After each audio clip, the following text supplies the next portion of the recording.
Um, Welcome back, everybody. Welcome back to another episode of Controversial Card Channel. I wanted to make a quick um, episode on something because, uh, for one, today is Super Bowl Sunday, and it's a great day for everybody in the hobby. One of the biggest days where we can either uh, look back on the investments that we made for the football season and say, okay, I did pretty good this year, or what can I do better next year? But in any event, the Super Bowl weekend, one of the most anticipated weekend in hobby. So with that, let's hope for a good Super Bowl. Go Ram, go Bingo. All right. I don't have a dog in the fight. I do not have a dog in the fight. I wanted to make this episode because two things happened that I predicted would happen, but I didn't make my predictions public. I didn't speak on it. But I had a feeling that these two things would happen. And I was talking to a buddy of mine about Ben Simmons. Now, if you follow the sports news, you will know that prior to Super Bowl weekend, the NBA trade deadline happened, and the big trade between the Sixers and the Nets involved Ben Simmons and James Harden, and it rocked the East. I'm looking forward to the NBA playoffs. It rocked the East, but I think maybe three, 3 months ago, I was talking to my buddy about Ben Simmons being a buy low candidate. Hey, let's get in on it. And he didn't, like most people. You either like Ben Simmons or you don't. It's like he's such a polarizing player. And like LeBron, you either like LeBron or you don't, because the way they play the game frustrates a lot of people. I like LeBron. I don't like the way he plays the game. He, for one, passes too much. For two, he does complain too much. Uh, but he is very, very efficient. And the passes he makes, he's one of the most incredible passes I've ever seen. But hands down, one of the most. So Ben Simmons is, in that regard, he's a little like LeBron, except for he's not as dominant inside the paint as LeBron is. But I was talking to him. I was like, let's get in on him. And his response was, one, Ben Simmons is not gonna get traded. For two, he's not that good. So then 3 months later, not only that, I have receipt. I have receipt on the. Let me see if I can find it. Shoot, I did not come prepared. Let me see if I can find it.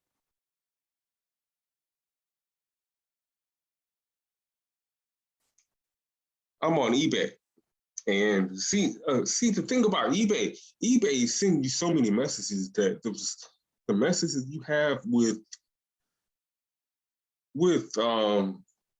other people in the hobby kind of gets filtered out because eBay sends so many messages. But there was a message I was talking to a guy who was selling a parallel Ben Simmons rookie card, BGS 95, and and I was this close to getting it. It was in the $150 range, and this was like at the beginning of the season. So I talked to him. I told him, "Yo, the only way this card will, I'll find it later. The only way this card will appreciate is if he gets traded to the Nets. I don't see any other team trading for him." I do know the Lakers were trying to trade Westbrook, but I didn't think that would work because Westbrook was playing horribly, and the GM for the Sixers, Daryl Morey, is a guy that's more familiar.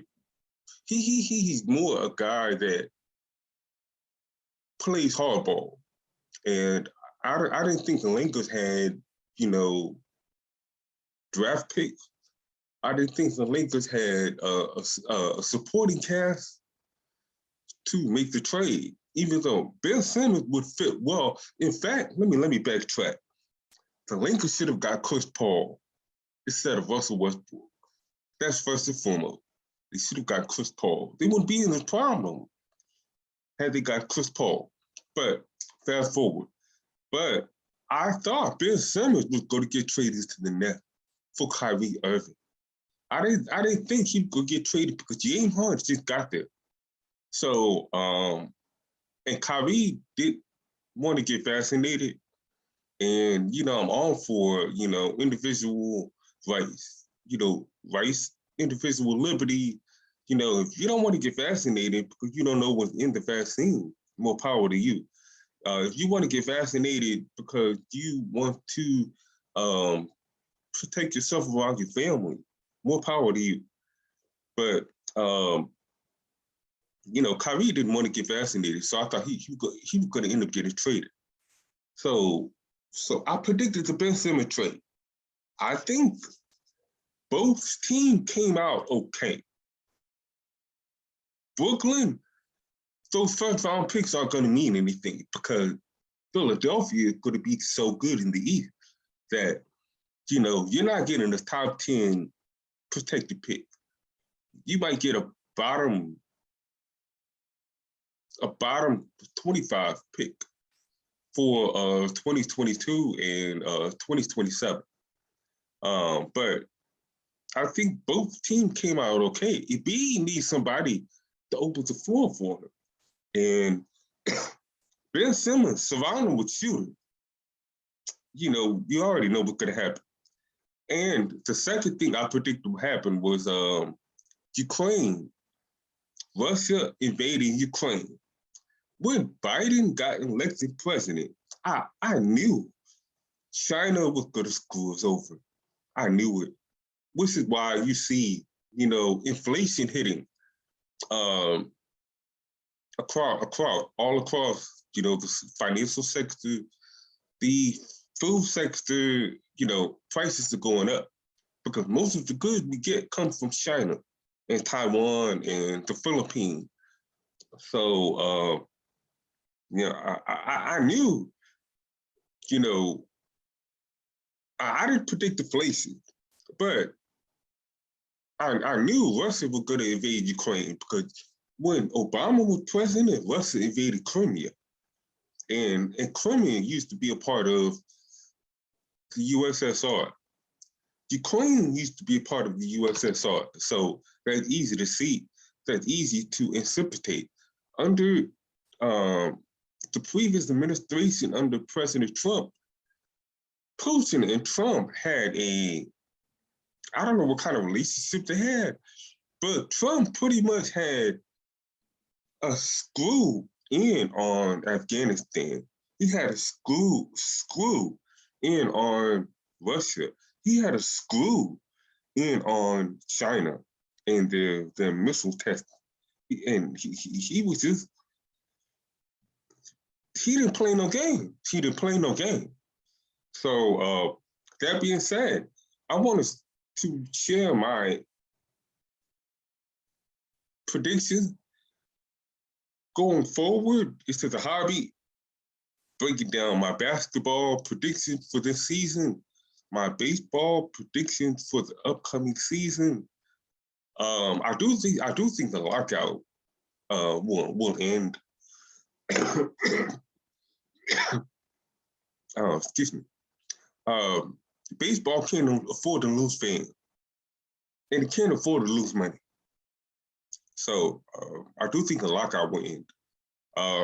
And my predictions for the next football season. So let's get into it. I'm gonna start with basketball first. My first, these picks are not predictions, they're speculation. Okay, I'm speculating. Don't get mad at me if it doesn't pan out. Do your research. I've done my research, and I do have. I do believe I have a good handle, a good eye on spotting talent when players have good years. I may miss a few, but I ain't gonna miss a lot. So the first player, Ben Simmons. Now, the reason I have Ben Simmons here is, like I said, some people love him and some people hate him. Ben Simmons his prices have gone up since, probably since the trade. The trade happened maybe 3 days ago.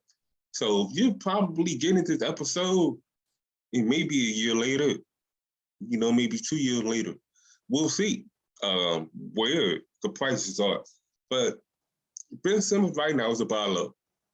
The reason I like Ben Simmons moving forward is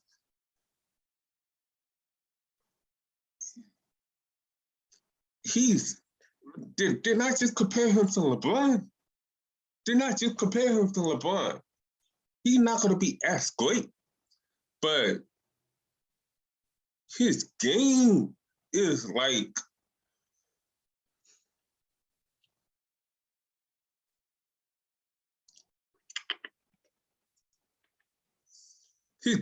Steve Nash, John Stockton. He's not going to be the efficient scorer. He can shoot if he practices. He's 6'10". Let me start right there. He's 6'10". Okay. The last point guard that was 6'10" in the league was Magic Johnson at 6'9". Okay, so Ben Simmons is not a little point guard coming in the league intimidated by his peers. He's in a land of giants, comfortable being in the land of giants. It's just that his mentality is I don't think he's mentally weak. Because for you to get in the NBA, you can't be mentally weak. If you guys in the NBA, you're not mentally weak. You know what I mean? So I think that he's inside his head. He plays the game best when it's just full go. Fast break, full go, up and down. That's the best way he plays the game, and I think that could have worked for the Brooklyn Nets. But when you start slowing the game down, you play half court. That's when he gets inside his head. When team leave him open, and then he starts thinking too much. So, I'm guilty of that. I can shoot. Don't get that. Don't get it messed up. I could shoot, but when you're inside your head, you're double guessing. You're thinking twice. You're doubting yourself. You're double guessing your move, and when you do that, you get out of whack. So I think Ben Simmons will be fine moving forward, especially being linked up with KD. If KD leaves, he's still linked up with Kyrie. If Kyrie leaves, he's still linked up with KD. If both of them leave, Brooklyn is deep enough to imagine Ben Simmons without Joel Embiid. Joel Embiid is just now dominating the league. It took him 7 years.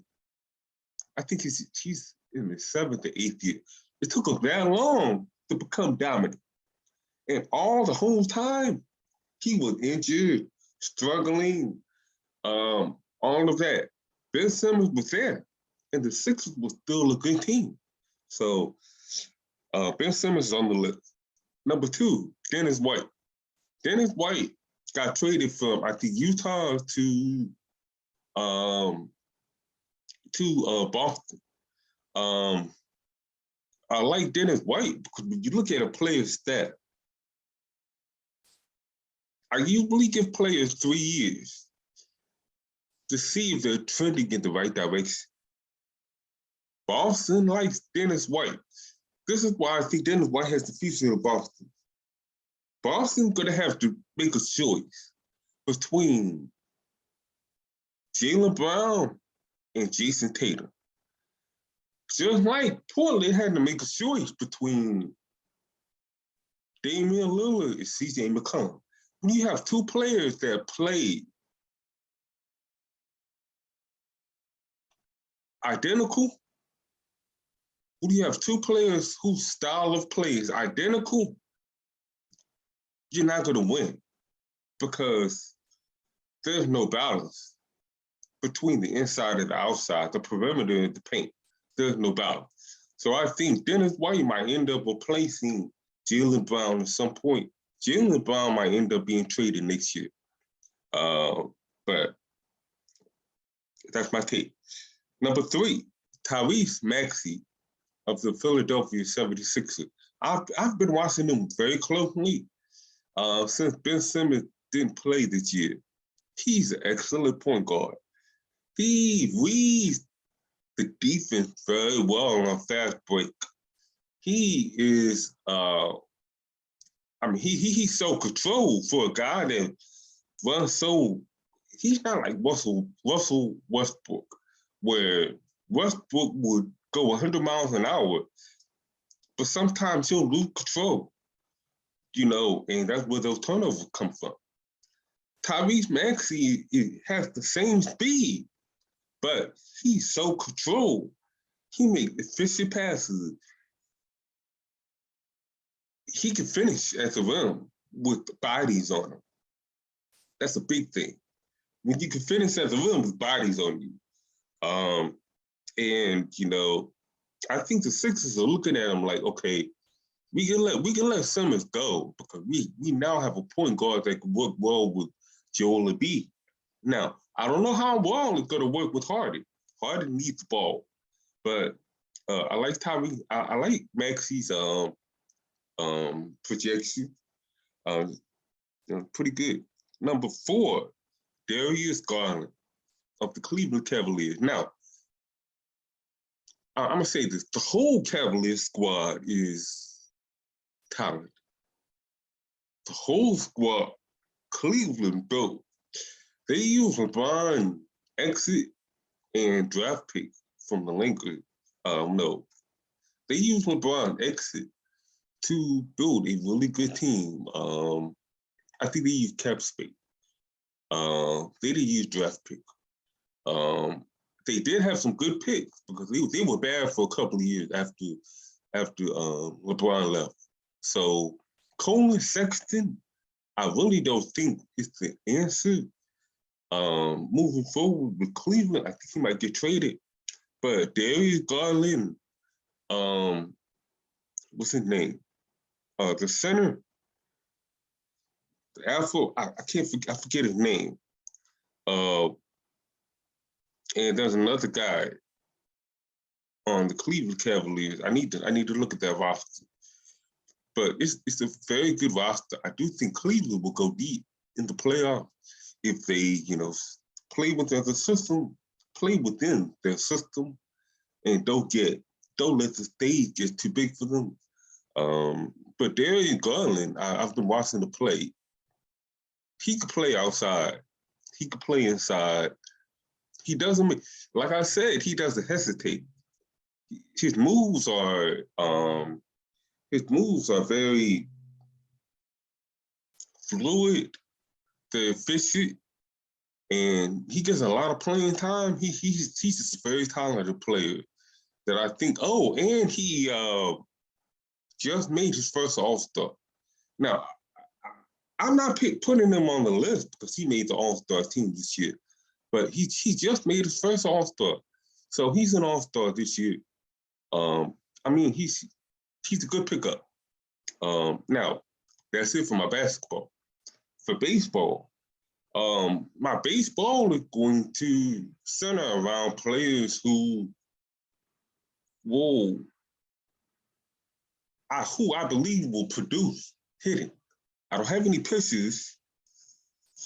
I don't have any pitchers on this list. Pitching is a little hard to predict because, there's so many mechanics that go with the pitching. A pitcher could blow his back out, blow his elbow out, blow his arm out, and it takes a while for pitchers to mature, to grow into their frame. So my first pick or projection for baseball is Jock Penderson. Now, I don't have any stats. Baseball hasn't been on it over October, November, December, January. Baseball hasn't been off for 4 months. So I don't have any stats to back this up. I'm going to go off the top of my head. Jock Penderson, excellent hitter. His name pops up every so often. He's on a loaded Dodgers team, I believe. And, when you talk about a loaded lineup, a pitcher has to pick a spot. Who are you going to pitch to? You're going to, you're going to pitch to Mookie Betts, or you going to walk him? Are you going to pitch to, I think, Chris Bryant? Might end up being on the Dodgers. Are you going to walk him? Are you going to pitch to the Dodgers have a loaded lineup? So I do think Jock Penderson will end up DHing because he's a first baseman, really. And I can't recall who the Dodgers' first baseman is, but I think they're loaded when it comes in their infield position. So I got Jock Penderson. Ryan Zimmerman. I do have Ryan Zimmerman. I do think he's in the same category as Joey Votto, meaning that he's an excellent hitter, but he's past his prime. So when you're up there in age, your skipper might end up putting you in the DH, or give you a rest every other day, or every once every 3 days or something like that. So I think Ryan Zimmerman is going to come back. The National, I do think they're going to bounce back this year. I do not like the manager. I can't recall her name, but I know who he is. I've listened to a few of his interviews. I think the Nationals need a new manager, but everybody knows the Nationals have Juan Soto. I think Juan Soto, you got to put him on base. Yeah, you can put him on base. He's 22. He'll run on you. The Nationals got a loaded lineup, so I think Ryan Zimmerman. I'll ask Joey Votto and Ryan Zimmerman because with Joey Votto looking to build on a Hall of Fame career, and there's speculation: is he a Hall of Famer? And I think Joey Votto going to use this year. The pandemic was good for a lot of players that were up in age, like Albert Pujols, Joey Votto, Miguel Cabral, all those guys that are, past 35. The pandemic was kind of good because it was a season. It gave them, it gave them playing time, game experience to work on their swing, take a rest, come back, for a full season. Some of them didn't play a full season last year. And a lot of them that didn't play a full season last year didn't announce their retirement. I'm surprised Albo Pujols didn't retire, but they're going to come back next season and they're going to build on their resume. So I do think you could provide Zimmerman and Joey Votto in that same box, that they're going to try to hit some home runs, and they're going to try to get to the, with Votto, the 500 club. With Pujols, I think he tried to get in the 600 club. But that's my second pick. My third pick is for baseball is Ohtani. I can't pronounce his first name, Ohtani. Now, for the same reason that I'm picking Zimmerman, Ohtani is platooning with Mike Trout. So again, at the top of the order, you have to pitch to somebody. You're gonna walk Trout. You can't walk Ohtani. You walk Ohtani, he's gonna run on you. That's what I believe. I think Ohtani did something that was very, very rare last year, and a lot of people may call it a fluke. But if you can pitch in Major League Baseball, you're somebody special. Hitting is a different thing. You have a lot of hitting. But if you can pitch, and this is why I think Ohtani will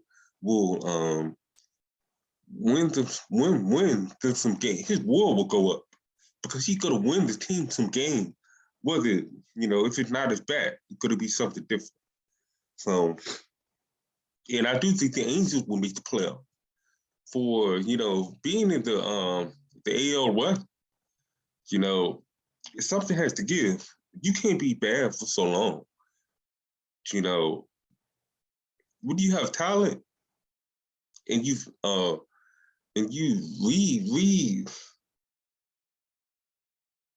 restock your bullpen, I think the Angels will be contenders.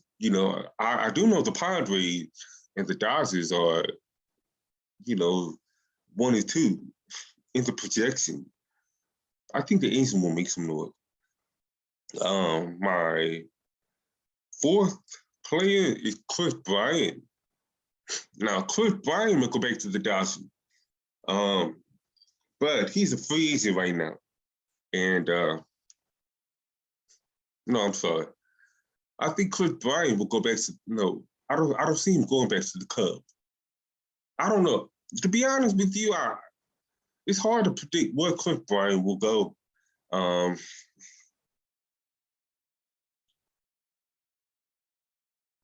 like to see him on. I like to see him on the Dodgers, but I think he has such a high projection coming in the league. His second year was obviously, his best year in the league. He came in as a great prospect his rookie year. And, as a free agent, you sign a new contract, you want to make an impact.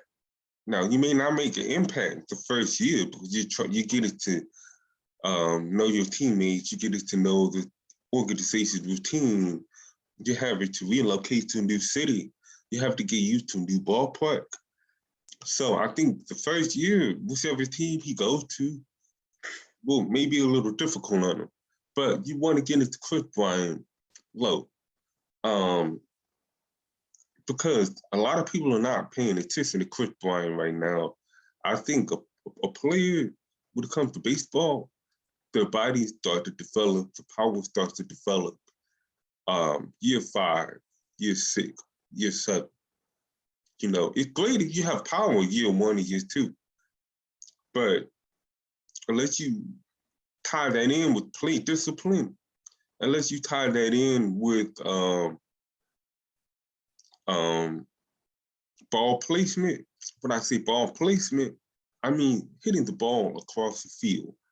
If depending on what the defense gives you, you got to be able to go left and right. And I think that takes time to develop as a hitter. So that's why I say playing prime is year 5, 6, or 7. And Chris Bryant, if I'm not mistaken, is the year 6. He came in 2014. So this is year 6 or 7. So I think he's going to boom. We'll see.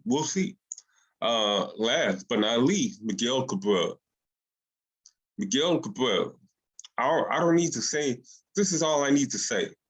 The last person to win Triple Crown the last person to win Triple Crown in the American League since 1950-something was Miguel Cabral. First ballot Hall of Famer, whether he wins the World Series or not. Frank Thomas never won the World Series. Okay. Miguel Cabral's cards are very low right now. I don't know why. He had a bad year last year yet. He was injured half the year yet. He is, I don't want to call him old, but in terms of baseball years, he's old, yeah. But if I'm going to invest in a player with low cost basis, I would invest in Miguel Cabral before I invest in Albert Pujols. That's just me. Albert Pujols, first ballot Hall of Famer. Miguel Cabral, first ballot Hall of Famer. Albert Pujols, $500. Miguel Cabral, $150. You know what I mean? All right. Now, that's it for baseball. Football. Now, with football, like I said, today's Super Bowl Sunday. So, free agency starts next month. I'm excited for it. I'm ready for it. I'm going to make my pick based on, I'm going to make my investment based on what happens next month. That's how I play the game. Some people waited till the draft. You don't know how the draft class is going to be until the season starts. And by that time, but anyway, my first 2 players, the Watt brothers, JJ and TJ Watt. Pick one. JJ, 3-time Defensive Player of the Year.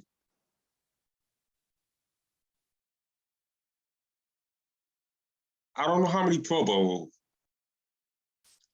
but he did not win a Super Bowl. The Texans are a bad organization. A lot of great players have come through the Texans organization to have wasted their career. So, JJ Watt is a good investment. I'm not sure what his prices are right now, but I do know if he retired, people would start comparing JJ Watt to James Harrison and to Reggie White and to Ray Lewis and dominant defensive player. And when your name is in that circle, the value of your card will go up when people start talking about your legacy. TJ Watt is doing something that I think he's gonna match JJ.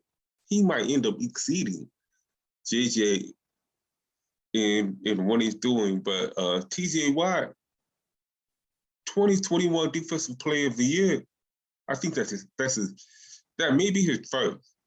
I wouldn't be surprised if it's his second. You're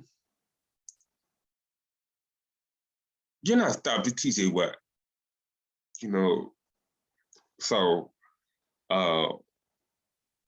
my second player is Joe Burrow. Now, the reason I have Joe Burrow on this list as a speculation, a future pick, is he's a rookie. And I didn't do my research. I think he's the first rookie in the Super Bowl in a long, long, long time.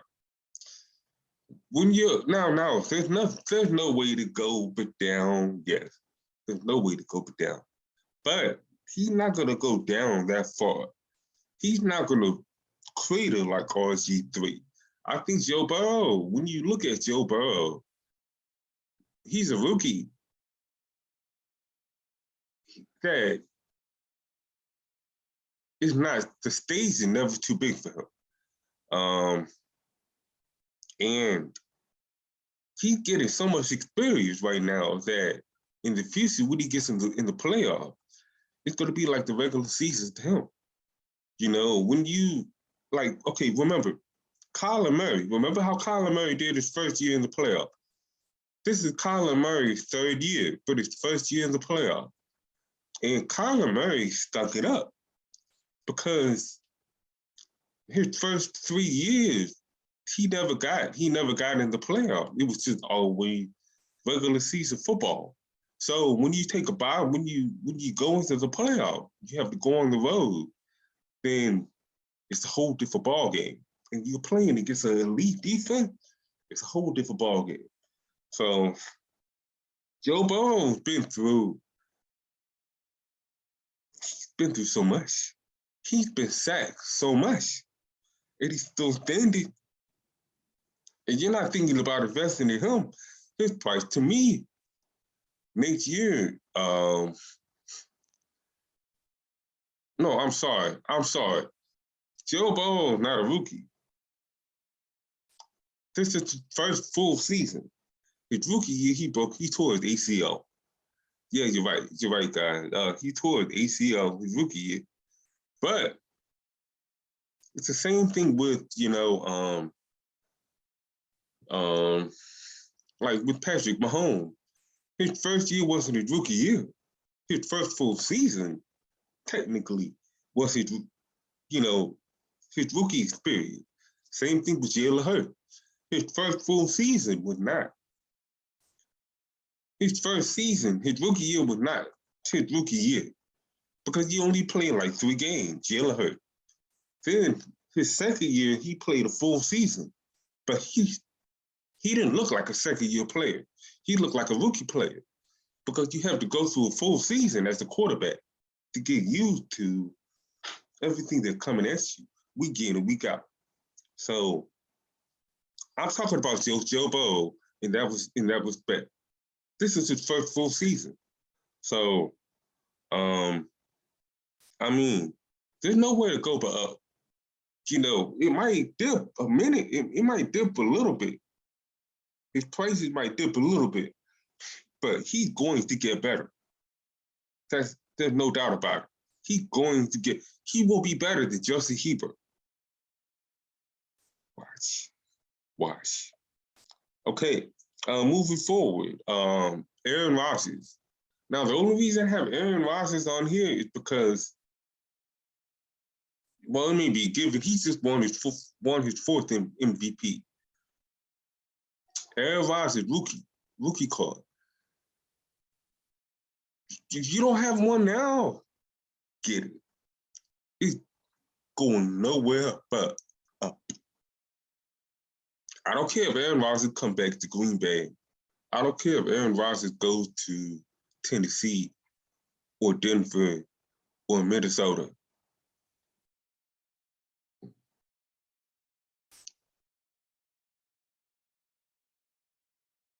Full-time MVP. That's all I got to say. Brady doesn't even have 4 MVPs. All right. Now, my last pick, the Hall of Fame class of 2023. Now, do your research. I do believe the 2023 class will be epic because the 2022 class was not as great because they had to include players that they felt were overlooked, you know, and that passed away.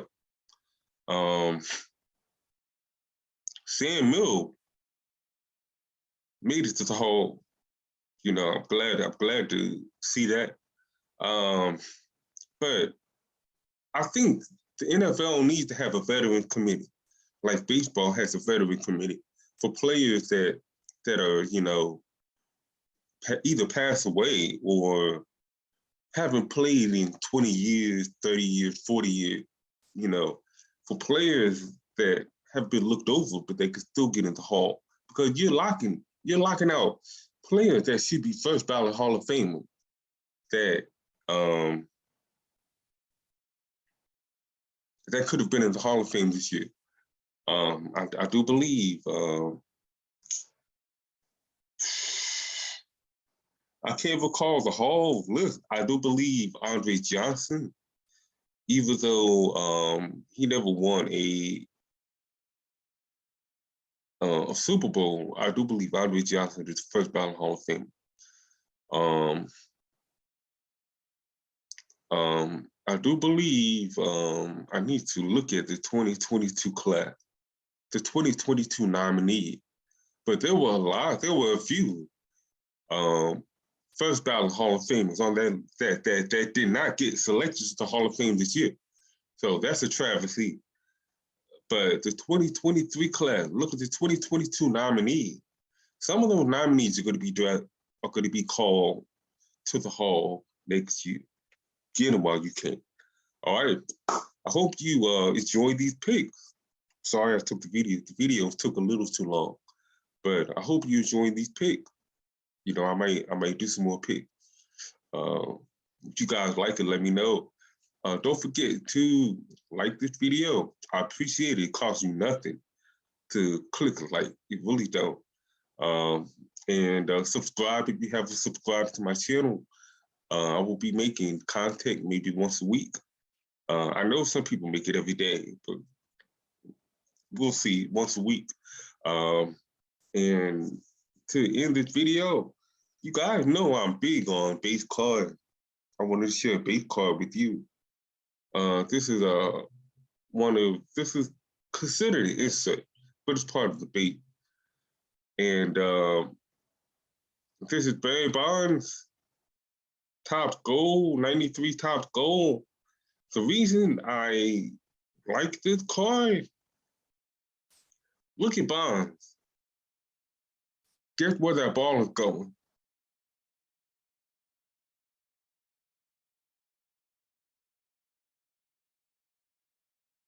Frozen in time. Frozen in time. That's an epic shot. Epic shot. It can't get no better than this. And you're saying base cards are dead? It gets no better than this. All right, y'all, until next time. Peace.